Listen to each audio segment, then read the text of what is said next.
నమస్తే, welcome to India next TV. తిరుమలలో SIT తన మొదటి దశ విచారణ పూర్తి చేసుకుని డీజీపీకి మొత్తం విచారణ తాలూకు అంశాలన్నీ సమగ్రంగా వివరించింది. ఐజీ సర్వశ్రేష్ఠ త్రిపాఠి అలాగే డిఐజీ గోపీనాథ్ జెట్టి ఇద్దరు కలిసి డీజీపీకి సమగ్రంగా వివరించారు. ఏమేమి విచారణలో ఏమేమి అంశాలు చోటు చేసుకున్నాయి, ఎలాంటి వివరాలు బయటకు వచ్చినాయి. అలాగే మరోపక్క సుప్రీంకోర్టు నిన్న చేసిన అబ్జర్వేషన్స్ తోటి ప్రభుత్వంలో ఒక్కసారిగా ఉలికిపాటు కనిపించింది. కొన్నాళ్ల పాటు అంటే 2-3 వారాల పాటు ఈ వివాదాన్ని దేశ స్థాయిలో పెద్ద చర్చనీయాంశంగా మార్చిన కూటమి సర్కార్కి ఇవాళ గొంతులో పచ్చెలక్కాయపడింది. సుప్రీంకోర్టు అలాంటి అబ్జర్వేషన్స్ చేయటం ఏంటి? వాస్తవంగా సుప్రీంకోర్టు వెంట్ వెరీ టెక్నికలీ.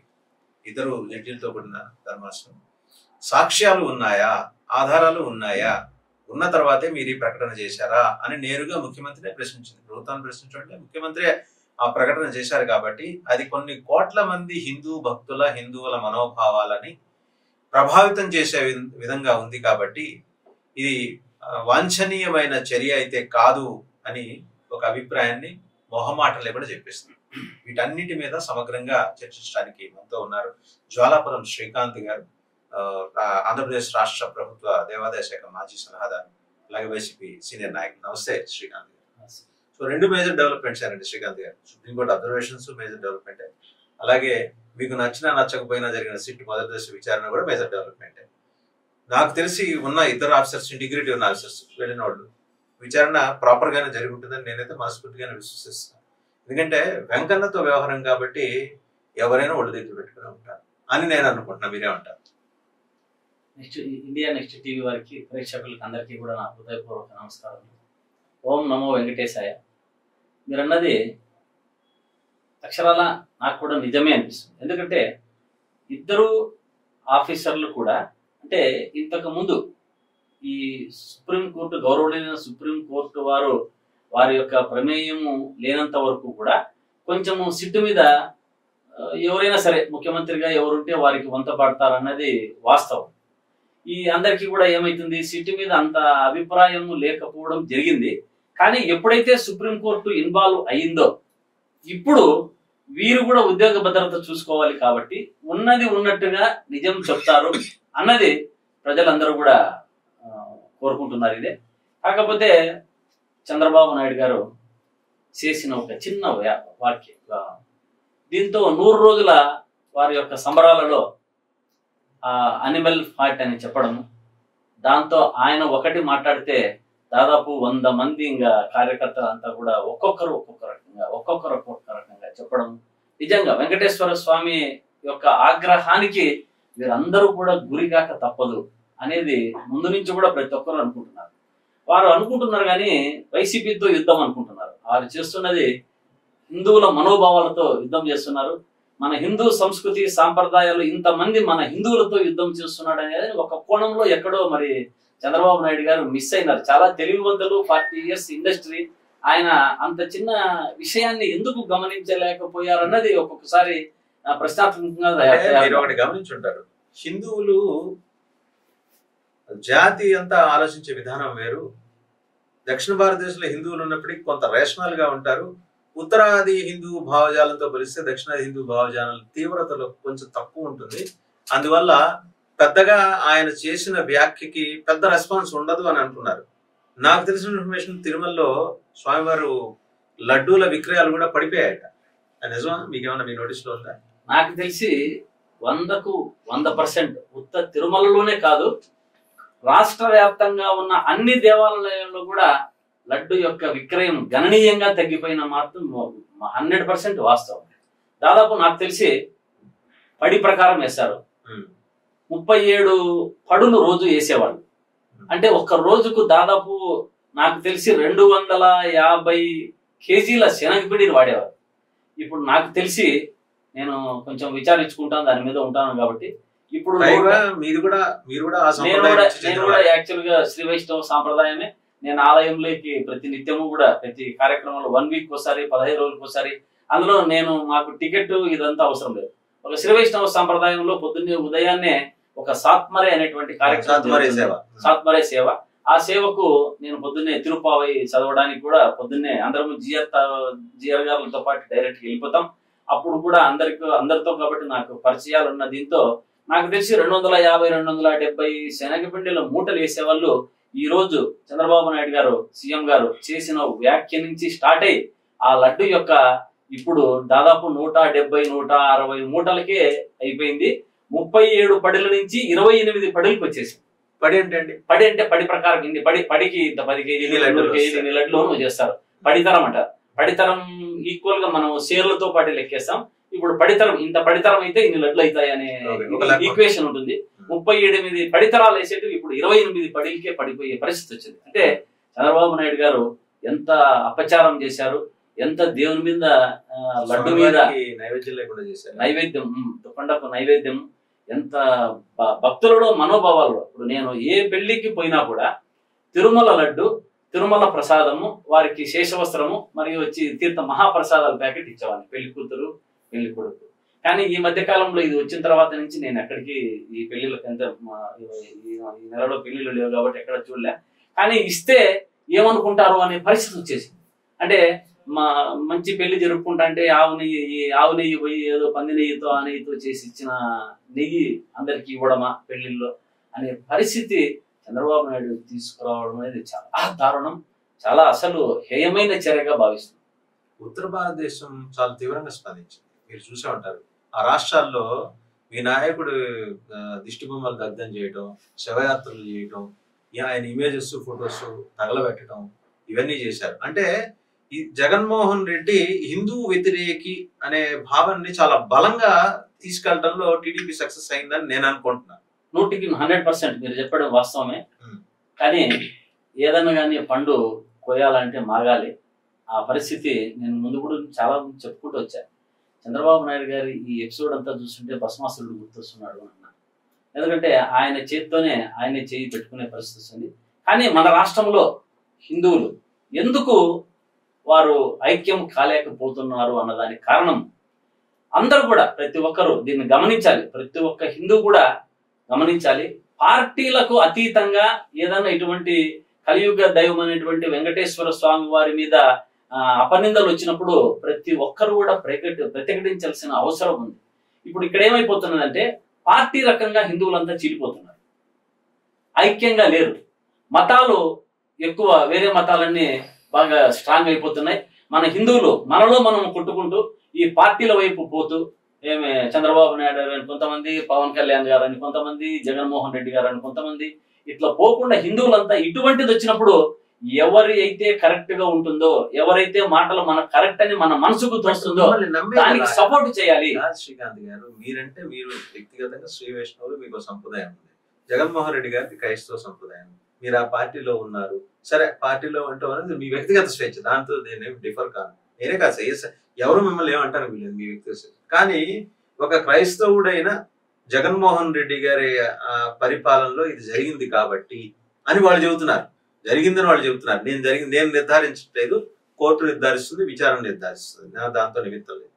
జరిగింది కాబట్టి అని వాళ్ళు అంటున్నారు. కాబట్టి మరి ఆయన హయాంలో తిరుమలలో చాలా రకాల అనాచారాలు జరిగాయని చాలా మంది భావిస్తున్నారు. కాబట్టి Jaganmohan Reddy credibility is at stake. అవునా కదా? ఇప్పుడు మీరు హిందూ సంస్కృతి సాంప్రదాయాల గురించి అన్నారు. జగన్మోహన్ రెడ్డి గారు క్రైస్తవ మతం అన్నారు. కానీ జగన్మోహన్ రెడ్డి గారు తిరుమలకు, సార్ ఆయన కూడా చెప్పారు, అదే అన్నారు, తిరుమలకు ఆయన వస్తున్నది ఇది ఫస్ట్ టైం కాదు, మన వాళ్ళ అపోజ్ చేయడం. కానీ తిరుమలకు మీరు ఆయన ముఖ్యమంత్రిగా ఉన్నప్పటి నుంచి కానీ ముఖ్యమంత్రి ముందు నుంచి కానీ తిరుమలకు జగన్మోహన్ రెడ్డి గారు వచ్చే సాంప్రదాయం చూడండి ఒకసారి. ఆయన 3 తిలకధారణ పెట్టుకొని, 3 నామాలు పెట్టుకొని దేవునికి గుడ్డలు సమర్పించిన బాగా వచ్చేవాడు. చంద్రబాబు నాయుడు గారిని ఒక్కసారి చూపించండి, ఎక్కడ తిరుమలకు నామం పెట్టుకొని ఆయన వచ్చిన దీన్ని చూపించారు. సతీ సమేతంగా శేషవస్త్రాలు సమర్పించాడు. నేనేమి ఆయన హిందువు కాదనడం లేదు, హిందువు కాదని చెప్పడం లేదు. కానీ వారికి హిందూ సంస్కృతి సాంప్రదాయాల పట్ల ముఖ్యమంత్రిగా అన్ని విధానాలు చూసుకోవాల్సిన ఉంది. కానీ హిందూ సంస్కృతి సాంప్రదాయాల పట్ల అంత పెద్ద గౌరవం లేదు అని అనిపించింది. ఎందుకంటే నామం పెట్టుకొని దీనికి మన కొండకి ఎప్పుడు రాలేదు. వారి తండ్రి చనిపోతే కనీసం తలనీళ్ళు కూడా ఇవ్వలేదు. చాలా మంది మన ఎప్పుడో ఏదో డిబేట్లు అడిగారు, జగన్మోహన్ రెడ్డి గారు ఏదో షూ వేసుకొని అంటే షూ వేసుకొని రాజధానికి ఓపెనింగ్ చేసిండేది చంద్రబాబు నాయుడు గారు. మన పవన్ కళ్యాణ్ గారు మన ఎప్పుడో చూశారు. పవన్ కళ్యాణ్ గారు నేను బ్యాప్టిజం అన్నారు. అంటే వారి ఫ్రెండ్ ఎవరో ఒక క్రైస్తవుడు అంట, ఆయన పాస్టర్ అంట, తీసుకోమంటే తీసుకుంటాను అన్నాడు. వచ్చి దుర్గగుడి మెట్లు వారు కడగడం ఈ యొక్క కడగచ్చు. కానీ నేను ఎందుకు చెప్తున్నానంటే, ఏదైతే జగన్మోహన్ రెడ్డి గారు ఇన్నిసార్లు గుడికి వచ్చినా కూడా సంతకం పెట్టండి అన్నారు. గుడి విధి విధానాలతో పెట్టాల్సిందేది, ఎవరైనా పోవాల్సిందే, తప్పదు. జగన్మోహన్ రెడ్డి ఇది ఫస్ట్ టైం కాదు. కానీ ఆయన క్రైస్తవుడని చెప్పిన తర్వాత అదే దుర్గగుడిలో పవన్ కళ్యాణ్ గారిని ఎందుకు అడగలేదు సంతకం పెట్టమని అని నేను అడుగుతున్నాను. ఆయన పవన్ కళ్యాణ్ గారు ఒక్కరే కాదు, ఆమె మా హోంశాఖ మంత్రి గారు గౌరవనీయులు అనిత గారు కూడా. అనిత గారు మాట్లాడుతూ నేను హిందువుని మీకు తెలుసా అని ఓ పక్క అడిగారు. ఎప్పుడో నిన్న రోజు క్లిప్పింగ్ చూస్తున్నా, నేను క్రైస్తవురాలను ఆవిడ టీవీ ఇంటర్వ్యూలో చెప్పారు. టీవీ ఇంటర్వ్యూలో బాగా పబ్లిక్ చెప్పారు. నా డైరీలో నా దగ్గర ఎప్పుడు ఉంటుంది, నా వెహికల్లో ఒకటి ఉంటుంది అన్నారు. కానీ ఇట్లా మీరంతా కూడా మీరు చేస్తూ ఎందుకు వేరే వాళ్ళ మీద రుద్దడం ప్రారంభించారు? వారిని నమ్మినంతగా జగన్మోహన్ రెడ్డి గారిని కానీ వారి పార్టీకి చెందిన మిమ్మల్ని కానీ జనం ఎందుకు నమ్మట్లేదు? జనం నమ్మటం లేదంటే జనం అందరికీ ప్రతి ఒక్కరికి ఏది నిజమో ఏది అబద్ధం అనేది అందరూ కూడా మన రాష్ట్ర ప్రజలందరూ కూడా చూస్తున్నారు. కాకపోతే టైం వచ్చినప్పుడు కరెక్ట్ గా సరైన టైంలో సరైన సమాధానం చెప్తారు అని నేను అనుకుంటున్నాను. ఎందుకంటే నేను ఇంతకుముందే చెప్పాను, మనం హిందువులంతా చీలిపోతున్నాం పార్టీల పరంగా. దీనిలను మనం ఐక్యం కావాల్సిన అవసరం వచ్చింది. ఒక్కసారి ఐక్యం అయిన తర్వాత రాష్ట్ర వ్యాప్తంగా కాదు, దేశవ్యాప్తంగా ఇటువంటి అనుచిత వ్యాఖ్యలు ఎవరు చేసినా కూడా ఉద్యమించి బయటికి రానికుండా చేసే పరిస్థితి తెచ్చుకుంటారు అని చెప్తున్నారు. తిరుమల తిరుపతి వెంకటేశ్వర స్వామి ఆ పని వీళ్ళందరికీ కూడా ఎవరైతే అనుచిత వ్యాఖ్యలు చేసి మాట్లాడుతున్నారో వారందరికీ కూడా బుద్ధి చెప్తాడు నాకు. చూశారు జగన్మోహన్ రెడ్డి మీద చేస్తున్నారా, తిరుమల మీద చేస్తున్నారా? వారు అనుకుంటున్నారు జగన్మోహన్ రెడ్డి గారి మీద యుద్ధము అనుకుంటున్నారు. కానీ వారు చేస్తున్నది ఇంతకుముందే చెప్పా, ఇన్ని కోట్ల మంది సనాతన ధర్మం పాటించే హిందూ సంస్కృతి సాంప్రదాయాల మీద వెంకటేశ్వర స్వామి మీద యుద్ధం చేస్తున్నాడు అనేది మర్చిపోయాడు ఏదో కోణంలో అని. అది నేను ఇంతకుముందే చెప్పాను. ఆయన అనుకుంటున్నాడు. కానీ ఇప్పుడు చేస్తున్నది రాజకీయంగా ఎన్ని యుద్ధాలు చేయండి, రాజకీయంగా ఎన్ని కార్యక్రమాలు చేయండి, చేసుకోండి, మీరు విమర్శించుకోండి. కానీ దేవుని మీద, శ్రీవారి మీద తగదు అని నేను చెప్తాను. ఇప్పుడు ఎందుకు ఇవి వచ్చాయంటే డైవర్షన్ పార్టీస్. ఫస్ట్ బోట్ అన్నారు, అదేదో విజయవాడలో బోటులతో గుద్ది విజయవాడ కుట్ర చేయలేదా నిజంగా? ప్రకాశం బ్యారేజీ వైసీపీ ఎందుకు కుట్ర? ఇప్పుడు జగన్మోహన్ రెడ్డి గారు దాదాపు 400 ఆయనకి విధ్వంసం అంటే బాగా ఇష్టం అంట కదా వాళ్ళు అంటున్నారు. ఆయన అంటున్నారు. సరే, వారు చేసిన కార్యక్రమాలు ఒకటి కూడా వినండి. 400 కోట్లతో ఇప్పుడు యాక్చువల్గా అయితే మొన్న వచ్చిన వరదలకి విజయవాడ నిజంగానే మునిగిపోవాలి. కానీ రిటైనింగ్ వాల్ అనేది 400 కోట్లతో కట్టించిన తర్వాత ప్రతి ఒక్కరూ కూడా చాలా సుభిక్షంగా ఆ కింద లోతట్టు ప్రాంతాల్లో ఉన్నవారంతా కూడా చాలా హ్యాపీగా, అసలు జగన్మోహన్ రెడ్డి గారు అంటే అంత అభిమానంతో ఉన్నారు వారు చేసిన కార్యక్రమాన్ని. అటువంటి కార్యక్రమాలకి ఆ బోటు వైసీపీ బోట్ అంటారు. కానీ ఆ బోటు వాళ్ళందరూ కూడా కలిసి చంద్రబాబు నాయుడు గారిని లోకేష్ గారిని కలిసిన ఫోటోలు అంతా కూడా 3-4 రోజుల తర్వాత ఫస్ట్ డే సెకండ్ డేనే వచ్చేసాయి. ఇటువంటి విధ్వంసాలు చెల్లించడం, ఏదో సూపర్ 6 డైవర్ట్ చేయాలా అంటే వాళ్ళు చేసిన కార్యక్రమాలు ఏవేవైతే 6 చెప్పారో అవన్నీ చేయలేకపోతున్నాం. 100 రోజుల పండుగలో మనకు ఏమి చెప్పాలా అన్నది లేదు. కాబట్టి దీన్ని ఒక బాంబు వేసి అట్లా వదిలిపెట్టేశారు. కానీ చాలా తప్పు ఇది. ఉన్నది ఉన్నట్టుగా ఈ రోజు కాకపోతే రేపు చేయలేమని చెప్పారు. ఒక సమస్య వచ్చినప్పుడు నాయకుడు అనేవాడు ధైర్యంగా ఎదుర్కోవాలి. జగన్మోహన్ రెడ్డిలో నాయకత్వ లోపం స్పష్టంగా కనిపిస్తుంది అంటున్నారు. ఎందుకంటే తిరుమలకు వస్తానని చెప్పి వెన్ను చూపి వెనక్కి వెళ్ళిపోవడం ఎంతవరకు కరెక్ట్ అనే మాట ఆ ప్రశ్న వస్తుంది. తిరుపతిలో వీళ్ళు అంటే ఏదైతే కూటమి పవన్ కళ్యాణ్ గారు కానీ, చంద్రబాబు నాయుడు గారు కానీ, బీజేపీ గారు కానీ, వీళ్ళు ముగ్గురు కలిసి జగన్మోహన్ రెడ్డి గారి మీద ఒక అంటే దీన్ని ఇంత పీక్ స్టేజ్కి వచ్చేసింది.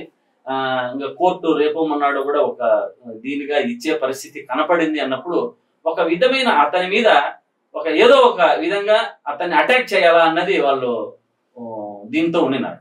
ఇంటెలిజెన్స్ రిపోర్ట్ కూడా ఉంటుంది. అందులో వాళ్ళు అంటున్నారు చంద్రబాబు నాయుడు గారు ప్రతి ఒక్క నాయకునికి తిరుపతి మీద దాడి చేసే ప్రయత్నం జరిగిందా? దాడి చేసే ప్రయత్నం జరుగుతుంది అని ఒక రిపోర్ట్ ఉంది. కాకపోతే ఆ రిపోర్ట్ ఎందుకు దాన్ని నిజం అనిపిస్తుంది అంటే మనకు ఏదైతే తిరుమలలో ఉన్న నాయకులు కానీ చుట్టుపక్కల ఉన్న నాయకులు వైసీపీ నాయకులు అందరి ఇళ్ళకి పోయి నోటీసులు ఇవ్వడం, సెక్షన్ 30A అమలు పరిచి వాళ్ళని బయటికి రానికపోవడం, ముఖ్యంగా మన ఎక్స్ ముఖ్యమంత్రి గారు కూడా వారికి కూడా బయటికి రాకూడదని ఇవ్వడం, అంటే వారు తిరుమలలోకి వచ్చి దిగిన తర్వాత ఈ లోపలవన్నీ కట్టుదిట్టడం చేయడం వల్ల ఎవరికైనా ఒక మనసులో ఒక ఇది ఏర్పడుతుంది. అంటే ప్రభుత్వం సాధారణంగా సగౌరవంగా ఆయనకు సెక్యూరిటీ ఇస్తానని చెప్పి వీళ్ళందరూ అవును, ఈ నాయకులందరినీ ఎందుకు రానికుండా పోవాలా? వెనకబడి వచ్చే వాళ్ళు వస్తారు కదా. సెక్యూరిటీ ఇచ్చినప్పుడు వెనకాల రావాల్సిన అవసరం ఏంటి? వైసీపీ క్యాడర్ అంటూ ఉంటుంది కదా, కొంతమంది పెద్ద టీటీడీ చైర్మన్ గారు ఉన్నారు, భూమన కరుణాకర్ రెడ్డి గారు ఇంతకుముందు చేశారు. అక్కడ ఉన్న లోకల్ నాయకులంతా కూడా వచ్చి వారితో పాటు మామూలుగా జనరల్ గా పోతారు కదా, వాళ్ళందరినీ కట్టుదిట్టం చేసి ఇక్కడ కొంచెం ఏదో హిందువులను రెచ్చగొట్టి ఆ స్వామీజీలందరినీ పేడు అంతా పిలుచుకొని వచ్చి వాళ్ళందరినీ కూర్చోబెట్టి వారితో చెప్పించి వాళ్ళు కూడా స్వామీజీలు నిజంగా తెలుసుకోవాలి ప్రతి ఒక్కరు కూడా. ఈ రోజు మన హిందూ సంస్కృతి సాంప్రదాయంలో అది జరిగిందా లేదా, స్వాములు ఎప్పుడు కూడా అంత తొందరగా మాట్లాడకూడదు, కనుక్కోవాలి. చంద్రబాబు నాయుడు గారు ఒక ఆరోపణ చేశారు, ఆ ఆరోపణ నిజమైతే వారందరూ స్వామీజీలు ఏమి చెప్పినా కూడా హిందువులంతా కూడా దాన్ని సమర్థిస్తారు. కానీ ఇప్పుడు వచ్చిన పరిస్థితి ఏమి, ఇప్పుడు హిందువుల స్వామీజీలు చేసిన సమర్థనకు కోర్టు మన్నాడు 3వ తారీఖు ఇచ్చే రిపోర్టు ఈ రోజే దాదాపు అక్షింతలేసి వారిని ఏమేమి లడ్డులో నెయ్యి కలిసిందా లేదా, ఆ లడ్డు వాడారా లేదా అన్ని తీక్షణంగా 2-3-4 అంశాలను సుప్రీంకోర్టు వారు అడిగారు. అడిగిన తర్వాత ఇప్పుడు స్వామీజీలు దాని ఆలోచనలో పడ్డం జరిగింది. కానీ ఆ ఆలోచన ఎందుకు, స్వామివారు ముందే ఆలోచించే స్వామీజీలంతా ఈ ఆవశ్యకత వాళ్ళకి పరిస్థితి వచ్చేది కాదనిపిస్తున్నారు. అంటే చంద్రబాబు చెబితే వినేంతటి బలహీన స్థితిలో స్వామీజీల వ్యవస్థ ఉందని మీరు అనుకుంటున్నారు? చంద్రబాబు నాయుడు గారు ఎట్లయినా రాష్ట్ర ముఖ్యమంత్రిగా ఉన్నారు, వాళ్ళని కూడా మేనేజ్ చేసేస్తాడు ఆయన. 100% ముఖ్యమంత్రిగా ఉన్నారు. స్వామీజీలు ఏమి ఇప్పుడు దేవుణ్ణి తిరుమల సాక్షాత్తు తిరుమల తిరుపతి వెంకటేశ్వర స్వామి వారినే పరీక్షిస్తున్నాడు ఆయన. మనం ఎంత చంద్రబాబు నాయుడు గారికి నేను అదే మీరు పరీక్షించలేదా? ధర్మారెడ్డిని పెట్టి స్వామీజీని, వెంకటేశ్వర స్వామిని మీరు పరీక్షించలేదా? ధర్మారెడ్డి ఆయన ఈవో ఉద్యోగం చేశాడా, పోలీసింగ్ చేశాడా కొండ మీద? అంటే వారికి ఉన్న పరిధిలో ఈవోలు ఎవరైనా సరే తిరుమల తిరుపతి దేవస్థానాన్ని చాలా ప్రతిష్టాత్మకంగా నిర్వహించాలా, అంటే ఏ పొరపాటు చేయకుండా ఉండాలా అనే ఉద్దేశంతో కొంతమంది ఆఫీసర్లు ఏదో ఒకటి, అందులో ఆయన మిలిటరీలో ఉన్నాడు కాబట్టి కొంచెం పొరపాట్లు తప్పు చేసిండొచ్చు, దేవుని కార్యాలలో మంచి చేసిండొచ్చు. కానీ మీరు చెప్పినట్టు ఈ నెయ్యిలో కానీ ఈ చైర్మన్లు కానీ ఎవ్వరు కూడా ఎక్కడ సుబ్బారెడ్డి గారు ఫస్ట్ జరుగుతుంది బాలింతల్ని అరెస్ట్ చేస్తానని చెప్పి ధర్నా చేస్తుంటే అరెస్ట్ చేస్తానన్నారు. పసిపిల్లలకి పాలు కూడా క్యూ లైన్ లో ఇవ్వట్లేదని వెళ్ళి అడిగిన వాళ్ళని అరెస్ట్ చేస్తానంటాం ఎంతవరకు కరెక్ట్? ఒకటి, తిరుమల తిరుపతి దేవస్థానంలో రాష్ట్ర దేవాదాయ శాఖలోనే ఎప్పుడు ఎన్నడూ లేని విధంగా ముఖ్యమంత్రిగా జగన్మోహన్ రెడ్డి గారు ఉన్నప్పుడు చాలా ప్రతిష్టాత్మకంగా మంచి కార్యక్రమాలు చేశారు, హిందూ కార్యక్రమాలు. దాంట్లో పచ్చి బాలింతలను అరెస్ట్ చేయడం అనేది అది, అంటే వారు మాట్లాడితే తప్పే, ఎవరు మాట్లాడినా కూడా నాకైతే ఏదో ఇదంతా నాటకము దీని మాదిరి చెప్పినారు అనిపిస్తుంది. ఇప్పుడు పోయినసారి తిరుమలలోనే మన అమ్మవారి దీంట్లో మన భోజనశాలలో కూడా అదే పనిగా దాదాపు ఒక 50 మంది 100 మంది భోజనాలు తినుకుంటూ 1000 మంది తింటూ ఉంటారు. కానీ అంత 1000 మందిలో అందరూ భోజనం సదుపాయాలు బాగా ఉన్నాయి చేసుకొని తినుకుంటా పోతున్నారు. కానీ ఒక 50 మంది బ్యాచ్ మాత్రము ఇది ఉడకలేదు, అది బాలేదు అని చెప్పి మూతపెట్టి కొంచెం మీడియాతో రప్చర్ చేయించారు. మీరు చూసారో, చాలా వైరల్ అయింది అది కూడా. ఇటువంటి కార్యక్రమాల్లో అదే పనిగా చేయాలనుకున్నప్పుడు ఎవరు ఏం చేయలేరు, అది దేవుడే శిక్షించాల్సిందే దేవుడు. కాబట్టి అటువంటి వ్యాఖ్యలు కూడా ఎవరు కూడా, ఇప్పుడు కరుణాకర్ రెడ్డి గారు ఉన్నారు, అంత జరుగుతూనే వెంటనే వచ్చి తిరుమలకు వచ్చి వారు స్వామివారి ముందర కోలంలో స్నానం చేసి వచ్చి ఎటువంటి వ్యాఖ్యలు చేశాడు ఆయన. దేవదేవ, దీనిలో నీ నెయ్యిలో నేనేమన్నా కల్తీ చేసి నేనేమన్నా పొరపాటు చేసే ఉంటే నా కుటుంబాన్ని సర్వనాశనం చెయ్యి అని అడిగాడు దేవుడు. అంటే అటువంటి ధైర్యం, నేను తప్పు మాట్లాడలేదు, నిజంగానే నిజ నిర్ధారణ మీదనే నేను ఈ మాట మాట్లాడినారు ముఖ్యమంత్రి గారు చెప్పగలరు కదా. ఎవరు? కరుణాకర్ రెడ్డి గారు. నాస్తికుడు. కరుణాకర్ రెడ్డి గారు నాస్తికుడు అనే దానికంటే కూడా కరుణాకర్ రెడ్డి గారు ఒక మంచి ప్లానింగ్ ఉంటుంది అన్నమాట. అంటే ఆయన చేసే కార్యక్రమాల్లో కానీ తిరుమల తిరుపతి దేవస్థానానికి ఆయన 2వసారి చైర్మన్ అయ్యారు. ఫస్ట్ గా వారి ఎక్స్పీరియన్స్ చాలా ఉంది తిరుమల తిరుపతి దేవస్థానానికి. నాస్తిక్ దేవుడు ఎప్పుడు కూడా ఆయన దేవుడిని నమ్ముతాడు, ఎప్పుడు నాస్తికులని ఎవరు తప్పు చెప్పారు. ఆయన పూర్వాశ్రమంలో ఆయన మార్క్సిజం, లెనినిజం, మావోయిజం వీటి పట్ల ఆకర్షితులై నాస్తికుడిగా ఉన్న సందర్భం ఆయన చాలా సందర్భాల్లో చెప్పుకుంటూ వచ్చారు. అంటే ఉండొచ్చు. నేను చెప్పాను అంటే పూర్వాశ్రమంలో అంటే చదువుకునేటప్పుడు పరిపరి విధాలుగా కొంతమంది కాంగ్రెస్ శక్తులకు ఆకర్షయ్యారు, కొంతమంది దీనికి కమ్యూనిస్టు భావాలు ఉన్న మనిషి. వెంకటేశ్వర స్వామి ఆయన ఎందుకు దయించి ఆయన్ని హిందువుగా మార్చేసుకుంటారు. ఎందుకంటే తిరుమలలో ఉన్నాడు కాబట్టి రోజు ప్రతినిత్యము తిరుమలకు పోయే భక్తులను వాళ్ళని చూసినా అతనికి కూడా కొంచెం భక్తి వచ్చిండొచ్చు. చాలా మంది కూడా ఆటోమేటిక్ గా మనకు సెవరల్ కాంట్రవర్సీస్ కరుణాకర్ రెడ్డి గారికి ఉన్న మంచి పేరు ఏంటంటే దళిత గోవిందం పేరిట స్వామిని దళిత వాడలకు తీసుకెళ్ళాడు. అందులో ఆయనకి 100% మార్కులు పడ్డాయి, అందులో డౌట్ ఏం లేదు. సరే, ఈ వివాదాలు ఉంటాయి, ఆయన పూర్వాశ్రమ వివాదాలు ఉంటాయి. కానీ ఒకటి, ఇంట్లో క్రైస్తవ సంప్రదాయాలు పాటిస్తే ఈ రోజుకి పాటించే వ్యక్తికి టీటీడీ చైర్మన్ పదవి కట్టబెట్టడానికి వరకు కరెక్ట్. ఈ రోజుకి పాటిస్తున్నారంటే నాకు తెలిసి అంటే ఎక్కడ మీరు అంటే మనకి కుమార్తె వివాహం క్రైస్తవ సంప్రదాయంలో చేశారు. కుమార్తె వివాహం ఆ పక్క వరుడు క్రైస్తవుడు అయినప్పుడు పిల్లలకు అందరికీ కూడా స్వేచ్ఛా భావం ఇచ్చారు. అబ్బాయికి అమ్మాయికి నచ్చింది, అబ్బాయి చేసుకుంటున్నాడు, వాళ్ళ సంప్రదాయంలో ఇవ్వడంలో తప్పేం లేదు కదా. ఇప్పుడు వారి కుటుంబము కొడుకు చేసుకోవచ్చు, హిందూ సంప్రదాయంలో కూడా జరపాలి. హిందూ క్రైస్తవ సంప్రదాయంలో వాళ్ళ కొడుకు ప్రకారం జరిగినా హిందూ సంప్రదాయంలో మళ్ళీ జరిగిండొచ్చు కూడా, కానీ అది ఎక్కువ హైలైట్ కాలేదు. హిందూ సంప్రదాయం వస్తూనే కూడా వాళ్ళని తిరుమలకు తీసుకొచ్చారు. తిరుమలకు వాళ్ళను కూతురుని కొడుకును కూడా తిరుమలకు తీసుకొచ్చి ఆశీర్వాదం ఇప్పించి దేవుని దగ్గర వాళ్ళతో ఆశీర్వాదం ఇప్పించారు. అటువంటి కార్యక్రమాలన్నీ. అలాగే చంద్రబాబు గారు, ముఖ్యమంత్రి చంద్రబాబు నాయుడు గారు సుబ్బారెడ్డి గారి సతీమణి వ్యవహారంలో కూడా మాట్లాడారు. ఆవిడ చేతిలో బైబిల్ పట్టుకొని తిరుగుతారు. అంటే సుబ్బారెడ్డి గారి భార్య అయితే నాకు ఎప్పుడు నేను చూడలేదు, కానీ విజయమ్మ గారి చేతిలో బైబిల్ ఆమె చెప్పేది కూడా. అంటే ఆమె ఎప్పుడన్నా చేతికి ఇచ్చి పట్టుకోమంటే కార్యక్రమంలో ఆమె పక్క నుండి ఏదైనా ఉన్నప్పుడు పట్టుకోమని ఆమె చేతికి ఇచ్చినప్పుడు పట్టుకోవచ్చు. కానీ సుబ్బారెడ్డి గారి ఇంట్లో వారు నిత్యము సుబ్బారెడ్డి గారు కానీ వారి సత్యమణి గారు కానీ వారు చేసే కార్యక్రమాలు చాలా గణనీయంగా ఉంటాయి. అంటే నిజంగా ఆమె అస్ట్రాలజీ చెప్తుంది, మీరు నమ్మరు. ఆమె అస్ట్రాలజీ ఏదన్నా ముహూర్తాలు పెట్టాలన్నా కూడా ఆమె చాలా బాగా బుక్కులు చూసి చదివి ఆమెకు అంత నాలెడ్జ్ కూడా ఉంది హిందూ సంస్కృతి సాంప్రదాయం. వాళ్ళ ఇంట్లో కూడా దాదాపు సుబ్బారెడ్డి గారు కానీ వారి సతీమణి గారు కానీ గోవులను సంరక్షిస్తుంటారు. అందులో కపిల గోవులు అంటారు. ఆ కపిల గోవులను 2 గోవులను కూడా మన దేశీ గోవులను పెట్టుకొని వారు పూజిస్తూ ఉంటారు. అంతేందుకు ముఖ్యమంత్రి జగన్మోహన్ రెడ్డి గారు కూడా ఇంట్లో గోశాల ఉంది. దీన్ని మనం ఎవరు బయటికి తీసుకురాలేదు, కానీ ఇంట్లో పులివెందుల్లో కాదు, ఇక్కడ మన విజయవాడలో ఇంట్లో గోవుల్ని సంరక్షిస్తుంటారు. ఉదయాన్నే కోట కదా, సాధారణ ఒక గోమాతకు కూడా లక్ష్మి అనే పేరు పెట్టుకున్నారు. రోజు దాన్ని పలకరించి గ్రాసం ఇచ్చే బయటకు వస్తారు. ఇటువంటి కార్యక్రమాలంతా వారు ఒకవేళ క్రిస్టియానిటీ చెప్పాడు మననే 4 గోడల మధ్యలో కంట్రీలో ఉన్నప్పుడు మీకు ఎంత స్వేచ్ఛ ఉందో నాకు కూడా అంతే స్వేచ్ఛ ఉంది నా మతానికి సంబంధించి. ఆయన క్రైస్తవుడైనందువల్ల ఎవరికి అభ్యంతరం లేదు, కానీ ఆయన ముఖ్యమంత్రి. క్రైస్తవులు ఓట్లు వేస్తేనే ముఖ్యమంత్రి కాలేదు, 80% హిందువులు ఓట్లు వేస్తేనే ఆయన అయ్యాడు. మరి అలాంటప్పుడు ఆయన క్రైస్తవ ప్రతినిధిగా ఎలా వ్యవహరిస్తాడని టీడీపీ ప్రశ్న. క్రైస్తవ ప్రతినిధిని అందుకుంటే చెప్తానని, ఇప్పటికంటే కూడా హిందూ సాంప్రదాయాలు సంస్కృతి సాంప్రదాయాలు ఎక్కువ పాటిస్తారు ముఖ్యమంత్రి గారు అని చెప్తున్నా. దానికి చిన్న ఉదాహరణ కూడా చెప్తాను. రాష్ట్రంలో దేవాదాయ శాఖలో పెను మార్పులు తీసుకొని మీరు మర్చిపోయాను, మీరు దేవాదాయ శాఖ సలహాదారుగా కూడా ఉన్నారు కదా, కొన్ని సంస్కరణలు చెప్పండి. మీరు రాష్ట్రంలో దేవాదాయ శాఖలో ఎప్పుడూ ఎన్నడూ లేని విధంగా చంద్రబాబు నాయుడు గారు విజయవాడ నడిబొడ్డున కూల్చిన 30 దేవాలయాలను కట్టించారు. చెప్పుకోలేకపోయారు, ఎందుకు చెప్పుకుంటానే వస్తున్నాము. అంటే 6 ఛానళ్ళు వాళ్ళవి, ఏదో ఒక ఛానల్ మనకు తప్ప దానికంటే కొంచెం మరుగు పడుతుంది, కానీ అందరికీ తెలిసిన వాస్తవం.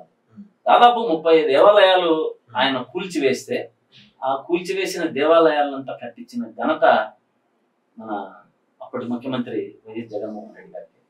దాదాపు అన్ని దేవాలయాలకు 6A దేవాలయాల నుంచి 6B దేవాలయాలు, 6C దేవాలయాలు ఎవరైతే అర్చకులకు పురోహితులకు 5,000 నుంచి 10,000కి, 10,000 నుంచి 15,000కి, 15,000 నుంచి 20,000కి జీతాలు పెంచడం జరిగింది. ఎప్పుడూ జరగలేదు ఈ కార్యక్రమం.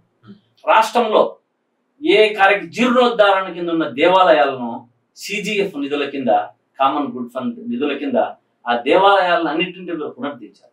దాదాపు రాష్ట్రంలో ఎన్ని దేవాలయాలు, కొత్త దేవాలయాలకు దాదాపు 1,000-1,500 దేవాలయాలు కొత్తవి కట్టించారు. 3,000-4,000 దేవాలయాలు పాత దాళ్లను జీర్ణోద్ధారణ కింద నేను కూడా దేవాదాయ శాఖలో సలహాదారుగా ఉన్నప్పుడు దాదాపు కొన్ని వేలు ఓపెన్ చేసి వచ్చాను అన్నీ కూడా.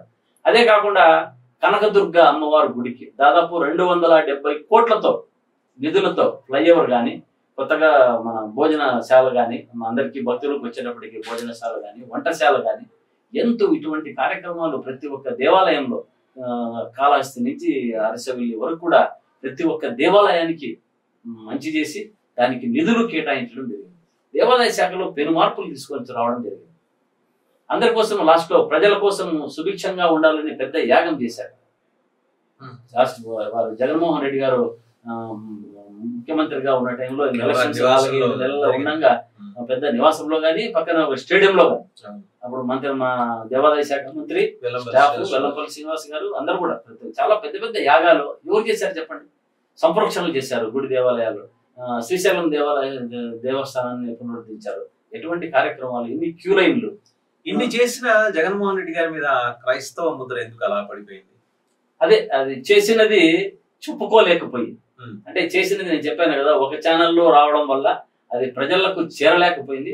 కానీ ప్రజలకు అందరికీ కూడా విదితమే. కొమ్ములు తిరిగిన జర్నలిస్టులు మీకు సలహాదారులుగా ఉన్నారు, మీ పిఆర్ఓలుగా ఉన్నారు, ఎక్కడ ఫెయిల్ అయ్యారు? అట్లా అనుకోని మీకంటూ బ్రహ్మాండమైన సోషల్ మీడియా వ్యవస్థ ఉంది. హిందువుల్ని ఎందుకు మీరు ఆకట్టుకోలేకపోయారు?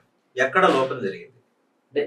లోపం అంటే నాయకుడు ప్రతి ఒక్కడు కూడా జగన్మోహన్ రెడ్డి గారు ఎంతసేపు ఉన్నా కూడా మనం సహాయం చేసిన ప్రతి ఒక్క ప్రజలు నా వెనుక ఉంటారు అని అనుకున్నాడు.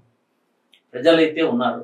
కొంతమంది నాయకత్వ జిల్లాలలో నాయకత్వ లోపం వల్ల వీరు చేసినట్టు ఆ నాయకులు కొంచెం ప్రవర్తించకపోవడం వల్ల ఏదో 1% 2%తో కొంచెం అది ఇంకా సెకండ్ ఎపిసోడ్ అది దాని మీదకి పోతే ఇంకా చాలా లడ్డు దగ్గరకు వచ్చినప్పుడు మీరు ఆ సంప్రదాయం తెలిసినవారు, సంపూర్ణంగా తెలిసినవారు, ప్లస్ ఏంటంటే మీరు రాయలసీమ వారు. పైగా స్వామివారికి పొద్దున సుప్రభాతం నుంచి రాత్రి పౌడర్పు సేవ దాకా ఏం జరుగుతాయి ప్రతి ఒక్కటి క్షుణ్ణంగా తెలిసినాడు. లడ్డు తయారీలో దాన్ని ఆ ప్రాంతాన్ని మీరు కోటు అంటారా? లడ్డు కోట్లో what I came to know, Dharma Reddy గారు దగ్గరికి ఈ విషయం తీసుకెళ్ళినప్పుడు 26 మందిని తొలగించారట. ఏది అయ్యా, లడ్డు పూర్తి స్థాయిలో వెనకటి గుమగుమలు లేవు, ఏదో కల్తీ జరుగుతుందని అనుమానం మాకుంది. ఎందుకంటే తయారు చేసే వాళ్ళందరూ సంప్రదాయస్తులు, వాళ్ళ చేతులకు తెలుసు, ఆ నెయ్యి తడి తెలుస్తుంది. ఆ తడి లేదు, దీంట్లో ఆశించిన స్థాయిలో లడ్డు క్వాలిటీ లేదు, దీంట్లో ఏమైనా కల్తీ జరుగుతుందని చెప్తే 26 మందిని తొలగించారట. అదే మరి ప్రశ్నించిన ఒక డ్రైవర్ని కూడా ఆయన తొలగించారట. సో ఇవి టకారాలా నిజాలా? తప్పు. యాక్చువల్గా ఇది చాలా రాంగ్ ఇన్ఫర్మేషన్. యాక్చువల్గా లడ్డు పోటులో ఉన్నప్పుడు కూడా మొత్తం అంతా నేను యాజ్ శ్రీ వైష్ణవునిగా దాదాపు రాజశేఖర రెడ్డి గారు ముఖ్యమంత్రిగా ఉన్నప్పుడు కూడా లడ్డు పోటులో దాదాపు ఒక 670 మంది 680 మంది కార్మికులు ఉంటారు. దీన్ని కాకుండా ఈ నిత్య ప్రసాదాలు చేసే వాళ్ళు 47 మంది ఉంటారు. స్వామివారి కోసమే. అంటే ఇక్కడ స్వామివారి కోసం నిత్యము అన్న ప్రసాద నైవేద్యాలలో ఓన్లీ శ్రీ వైష్ణవులు మాత్రమే ఉంటారు.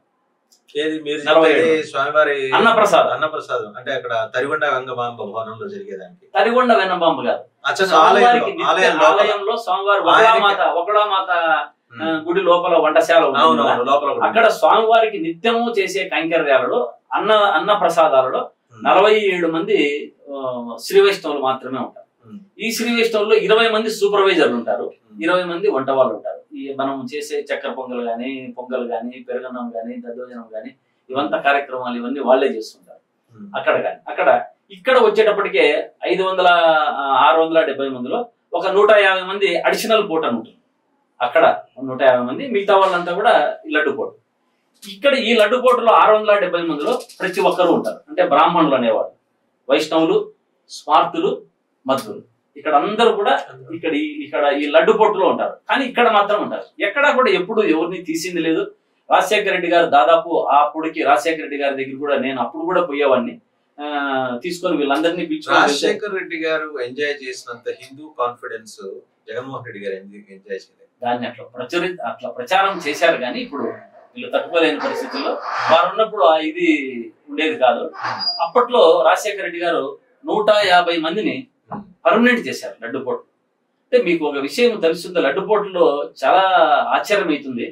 మీరు ఒక్కసారి లడ్డుపోటులో తెలిస్తే వాళ్ళకి జీతాలు 22,000 రూపాయలు. అంత లడ్డు దేవునికి నిత్యము ప్రసాదం చేసే వాళ్ళు దాదాపు 16 గంటలు పనిచేస్తారు ఒక్కొక్క రోజుకి కదా. మరి లడ్డూ రేట్లు మీరు పెంచేశారు, మరి వారికి 22,000 దగ్గర కానీ వాళ్ళ జీతాలు అదే చెప్తున్నాను. దాదాపు రాజశేఖర రెడ్డి గారు ఉన్నప్పుడు 150 మందిని పర్మనెంట్ చేయడం జరిగింది. పర్మనెంట్ చేస్తే వాళ్ళకి ఎక్కువ వస్తుంది, వీళ్ళంతా కాంట్రాక్ట్. వీళ్ళకు కూడా నేను జగన్మోహన్ రెడ్డి గారి దగ్గరికి సుబ్బారెడ్డి గారిని పిలుచుకొని ఈ మధ్య కాలంలో ఉన్నప్పుడు దాదాపు ఫ్రీక్వెంట్ గా వెళ్ళాను. వీళ్ళను కూడా పర్మనెంట్ చేద్దాము. పర్మనెంట్ ఇప్పుడు ప్రతి ఒక్క చిన్న అటెండర్ కూడా 50,000 60,000 వచ్చి జీతం పరిస్థితి. కానీ లడ్డు తయారీలో ఉండే వాళ్ళకి మాత్రము చాలా దినాతి దీనంగా 20,000 రూపాయలు ఇవ్వడం చాలా బాధాకరమైన విషయం. పోయి అడిగిన వెంటనే ఒకసారి 2 సార్లు చూసి, అన్న ఈ సర్కమ్టెన్సెస్ నేను చూసి పెంచుతానని చెప్పి పర్మనెంట్ చేయలేకపోతున్నాం ఇప్పుడు, కాకపోతే ఇప్పుడు జీతం పెంచేద్దామని చెప్పి 38,000 రూపాయలు మనం చేయడం.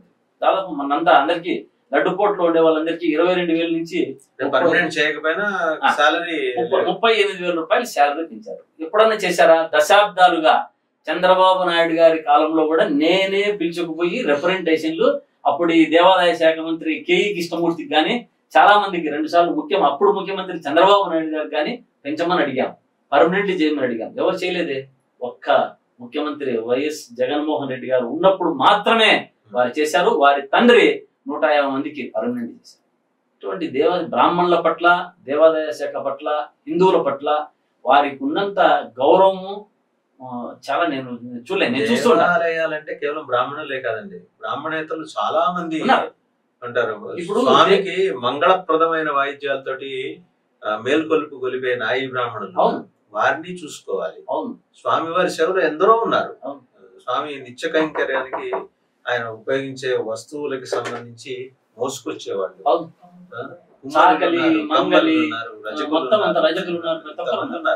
కానీ దేవాదాయ శాఖలో మీకు ఇంకా తెలియదు, అర్చకులు అంటే కూడా బ్రాహ్మణులు ఒక్కటే కాదు. దేవాదాయ శాఖలో దాదాపు హరిజనులు, మాలలు, బీసీలు, ఎస్టీలు, ఎస్సీలు వీళ్ళందరూ కూడా ఉన్నారు. వీళ్ళందరూ కూడా పెద్దమ్మ గుడి, పోచమ్మ గుడి, ఎల్లమ్మ గుడి, బీరప్ప గుడి ఇట్లా దాంట్లోకంతా కూడా బ్రాహ్మణులతో పాటి దేవాదాయ శాఖలో దాదాపు 100 మంది 70 మంది బ్రాహ్మణులు ఉంటే 30 మంది ఇతర దేవాలయాల్లో ఉన్న వాళ్ళు కూడా అర్చకులే. వారందరితో కలిపితేనే దేవాదాయ శాఖ.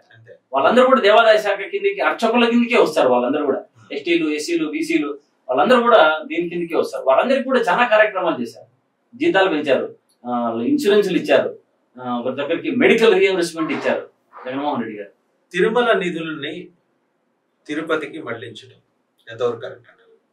తిరుమల నిధులని తిరుపతికి అంటే తిరుపతి తిరుమల నాకు తెలిసి అంటే తిరుపతి తిరుమల అనేది ఒకటి కాదు. తిరుపతి ఎస్టాబ్లిష్మెంట్ అయితేనే తిరుమల గురించి దాన్ని ఇప్పుడు పైన అంత చేసేదానికి అవకాశం లేకపోవచ్చు, స్థలం లేకపోవచ్చు. కానీ కింద సైమల్టేనియస్ గా తిరుపతి తిరుమల అడ్మినిస్ట్రేషన్ కి డబ్బులు మళ్లించడం, అలాగే మీ టిటిడి ఆధ్వర్యంలో మీరు కూడా గమనించి ఉంటారు, మీ నోటీస్ కూడా వచ్చే ఉంటుంది సలహాదారుగా మీరున్న కాలంలో. టిటిడి ఆధ్వర్యంలో నడిచే యూనివర్సిటీల 2 పద్మావతి మహిళా యూనివర్సిటీ, శ్రీ పద్మావతి మహిళా యూనివర్సిటీ, శ్రీ వెంకటేశ్వర యూనివర్సిటీ, అక్కడ క్రిస్మస్ సంబరాలు జరగడం ఏంటండి? ఎప్పుడు జరిగాయి? ఎప్పుడు జరగలేదని చెప్పండి, నేను 1 2 చెప్పగలను. ఎప్పుడు జరిగాయి అంటే ప్రతి సంవత్సరం జరిగాయి. అంటే ఇక్కడ యూనివర్సిటీ క్యాంపస్ లో, యూనివర్సిటీ అసెంబ్లీ హాల్స్ లో మీ రిజిస్ట్రార్లు, మీరు పెట్టిన వైస్ ఛాన్సలర్లు అందరూ మెజారిటీ క్రైస్తవ సంప్రదాయం పాటించిన వాళ్ళే. వాళ్ళ ఆధ్వర్యంలోనే జరిగినాయి ఈ ఆరోపణలు చాలా సార్లు. ఇది కేవలం వైసీపీ ప్రభుత్వ హయాంలోనే జరగలా, అంతకుముందు తెలుగుదేశం హయాంలోనూ కూడా జరిగినాయి. దాన్ని మీరు నిలవరించాల్సింది పోయి మీరు ఎంకరేజ్ చేయడం ఏంటి? దేవస్థానంలో మతాలకు కులాలకు అతీతంగా అందరూ స్టూడెంట్స్ ఉంటారు కాబట్టి ఏదైనా స్టూడెంట్స్ క్రిస్టియన్ సంబరాలు చేసుకుంటా ఉంటే చేసుకోవచ్చు. నేనైతే ఇప్పుడు కొండ మీద చర్చి మసీదు కూడా అనుమతించండి, సరిపోతుంది. కొండ మీద చర్చి మసీదు అనుభవిస్తే ఇంకా చంద్రబాబు నాయుడు గారు లడ్డు గురించి ఎట్లా మాట్లాడినారో అంటుంటుంది. అది ఎప్పుడు కూడా కొండ చుట్టూ జరుగుతున్న కబ్జా, నేను అనేది ఇతర మతాల కబ్జా. తిరుమల మీరు వాటికన్ సిటీలోకి వెళ్ళి వెంకటేశ్వర గుడి కట్టుకుంటారంటే ఒప్పుకుంటుందా? వాటికన్ సిటీ మక్కా వెళ్ళి శివాలయం కట్టుకుంటారంటే ఒప్పుకుంటారా? ఒప్పుకోరు కదా. మరి తిరుమలలో తిరుపతిలో ఎలా ఒప్పుకుంటున్నారు? ఒప్పుకోలేదు. Tirumala is a shrine. Tirumala ఎక్కడ ఒప్పుకోలేదు. తిరుమల సాక్షాత్తు లోకనాయకుడు నేరుగా దిగి వచ్చి యాజ్ ఇట్ ఈస్ గా అలా నిలబడి ఉన్నారు ఆయన. ఆ స్వామి ఉన్న చోట మీరు ఇతర సంప్రదాయాలు ఎలా అనుమతిస్తారు? మీరు ఇన్ ది సెన్స్ ప్రభుత్వాలు ఎప్పుడు కూడా అనుమతించకూడదు కూడా. ఏ ప్రభుత్వం వచ్చినా, ఈ రోజు వైసీపీ కావచ్చు, రేపు టీడీపీ కావచ్చు, ఇప్పుడు ఉండొచ్చు, కానీ ఏ ప్రభుత్వాలు కూడా కాంగ్రెస్ వచ్చినా దాన్ని అనుమతించకూడదు. తిరుమల వెంకటేశ్వర స్వామి యొక్క సన్నిధి, వారు కలియుగ వైకుంఠ దైవము, అది దాని ప్రపంచమంతా వారిని కొలుస్తా ఉంటారు. అది తిరుమలే. మన నేకడైకి అక్కడ ఉన్నది శిలా విగ్రహంగా కనిపిస్తుంది. సాక్షాత్ ఆయనే నుంచొని ఉన్నారు అక్కడ.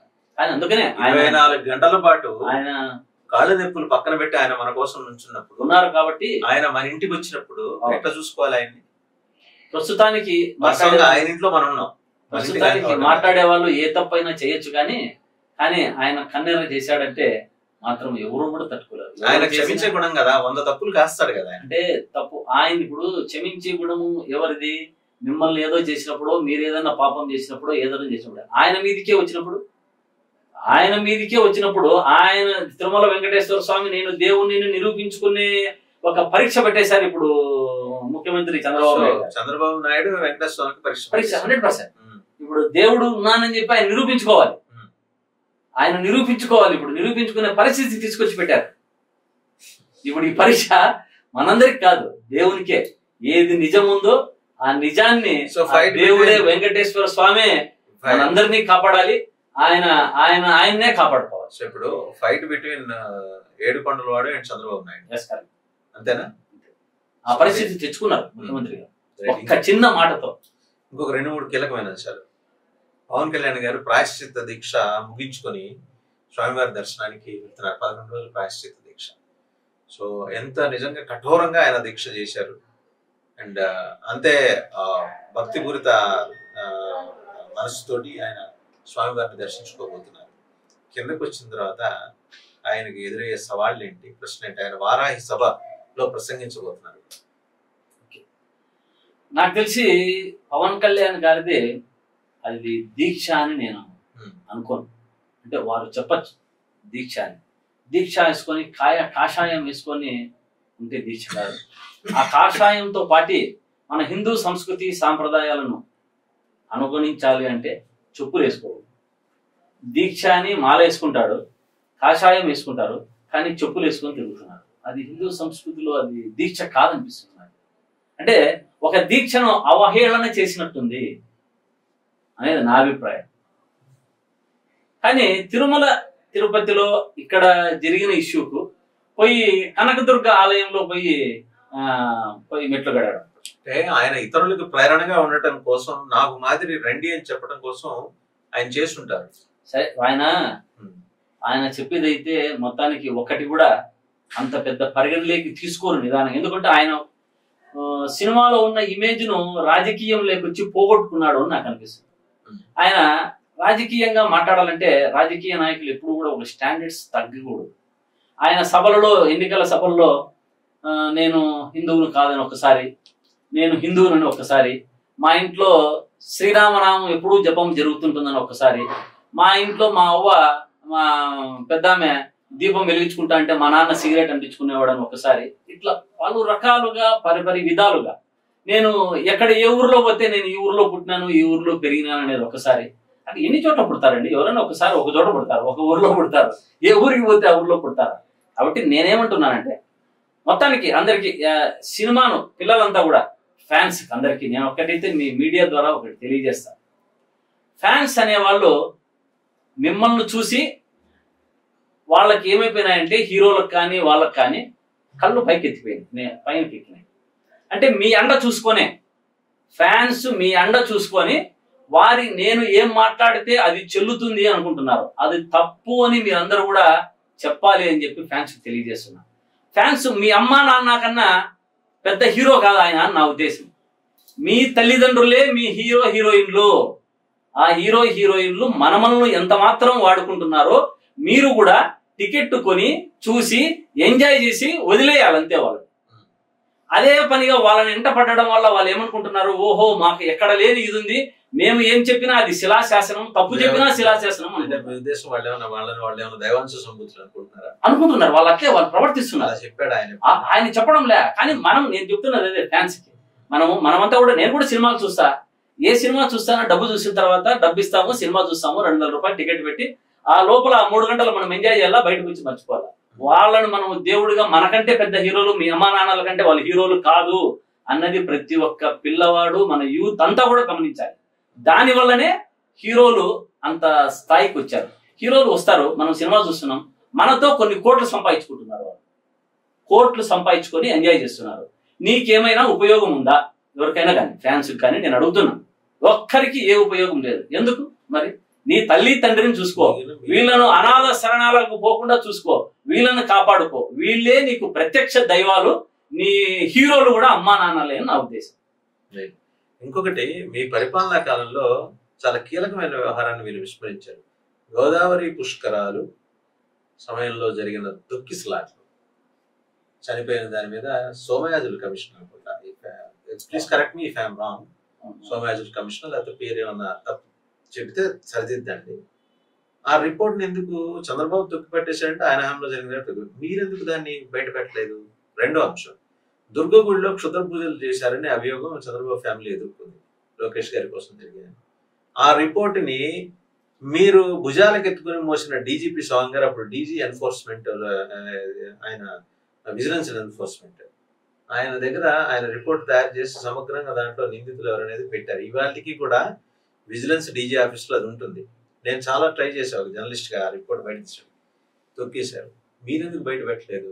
ఎందుకు ఇప్పుడు తొక్కడు? ఇప్పుడు చంద్రబాబు నాయుడు గారు ఏమి